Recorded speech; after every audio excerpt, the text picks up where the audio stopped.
Hey, good people. This is Crypto Minimalist. Whee! Like many of you, I'm trying to hang on to that cliff. Has Richard Hart and HEX ruined my PulseChain plan? Stick around to find out. On this channel, I share with you guys exactly what I'm doing, and I break down why I'm doing it. So as you probably know, a week or two all this went down. Our founder, Richard, decided to change his name to Mr. PP and let us all know that PulseChain will not be launching anytime soon. The HEX community lost their minds. Richard's going to keep doing his thing, and I got to do my thing in response. In my opinion, I don't think PulseChain is waiting on getting the code right. The launch of PulseChain is totally dependent on when Richard feels that the market conditions of the macro crypto environment are right to launch. He has confidence in his ability to time the market, and I continue to trust Richard. He's earned it, I think. Having said that, I had to change my pre-PulseChain launch strategy to my new bear market strategy. It's hard to say that word bear, but I don't know what else to call it at this point.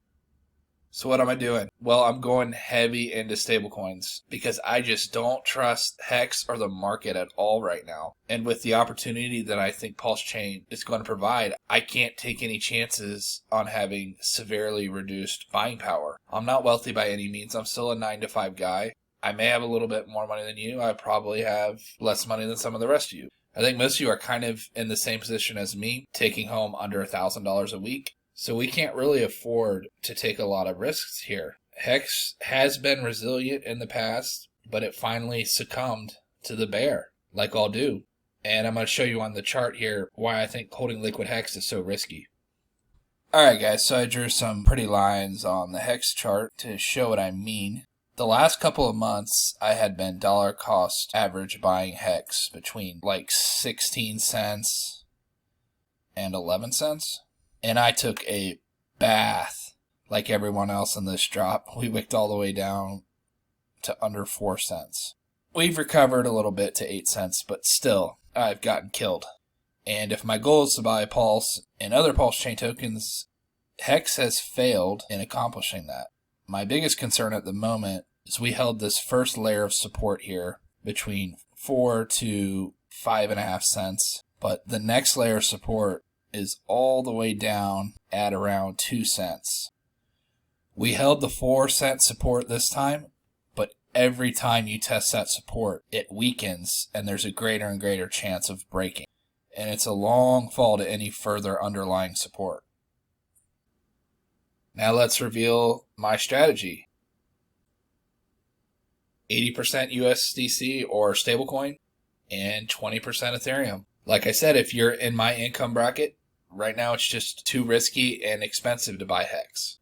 Whenever I have bought HEX in the past, I always made sure it was for at least $500 to $600 because the fees are so expensive to swap on a DEX. About the lowest I could perform a swap was $10, and that would be, staying up until almost dawn to get the lowest gas price. I operate under the assumption that you need a 50-to-1 capital to fee ratio in order for that trade to be economically viable. So a $10 to $12 fee corresponds to a $500 to $600 HEX purchase. And I'm just not comfortable allocating that much into HEX. If you have more money, it'd be easier to also add in HEX to this strategy. But for most of us, I just do not see it being economically viable at the moment.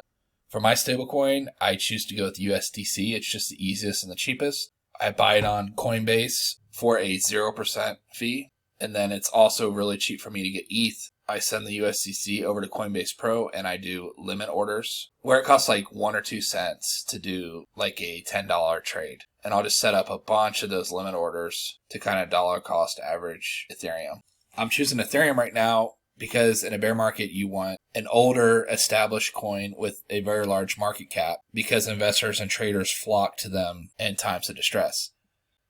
Bitcoin would be even safer. I just don't have any use for Bitcoin. It's so archaic and hard to maneuver with. You might as well have old, dusty gold bars sitting in a safe. At least with Ethereum, I can use it for gas. And when you hold ERC20s like HEX, that's important. I might need it later on. And at any point, if I wanted to, I could get back into the market to trade it for more HEX or any other ERC20. Now, why am I operating under this assumption of an 80-20 ratio? It has to do with the Pareto principle, which is basically 80% of your productivity comes from 20% of your resources, as well as 80% of your losses come from 20% of resources. Now, with that understanding, there's a thing called the Pareto efficiency frontier, and that's finding an optimal ratio of two different products to achieve the optimal output. In our case, the optimal output we desire is to have the most liquid capital to deploy when PulseChain launches to buy PLS or whatever PRC20s we want to acquire. In my opinion, the 80% stablecoin and 20% Ethereum ratio accomplishes that for us. Essentially, it helps us in two different scenarios. Number one, if everyone in crypto is right and we're in a bear market, I don't want to get hurt too bad. In this instance, our large allocation of stablecoins is going to protect us.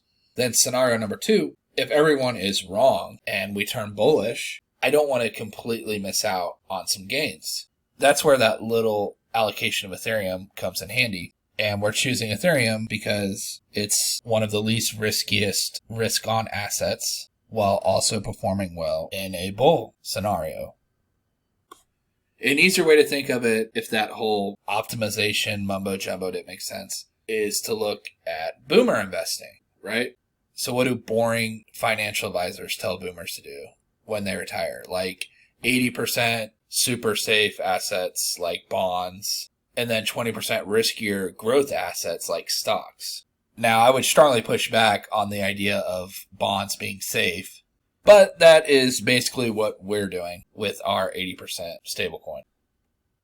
Now, guys, I want to remind you, this was not financial advice. I'm just showing you my strategy going forward. I want to leave you with some takeaway points. Number one, I'm not selling any of my HEX. Most of it's already staked. I do have liquid HEX that I've already bought. I'm not selling it. When I buy something, I've thought long and hard before I clicked that button, and I'm prepared to hold it for years because I believe in the tokens I invest in. Number two, I'm not suggesting you reallocate your portfolio. I'm just focusing on going forward. I want 80% stablecoin, 20% Ethereum for the time being. Number three, make sure that stablecoin is EVM compatible. USDC, DAI, Tether. If it's from another chain, bridge that over to Ethereum and get it in a MetaMask wallet. Don't leave these coins on the centralized exchanges. Transfer them to a wallet you hold the keys to because, number four, the fork could come at any moment. I'm not expecting anytime soon, but you never know, and I don't want to be taken off guard. The P copies of the stablecoin could be very valuable pre-bridge, and then post-bridge, you'll also be able to bridge in the Ethereum copies, and while you won't get a good rate on your copied ETH, you will be able to bridge over the Ethereum copy value post-bridge. And number five, most importantly, this is allowing for greater flexibility. If market conditions change, we hear more positive news on PulseChain launch, we can maneuver and update our strategy.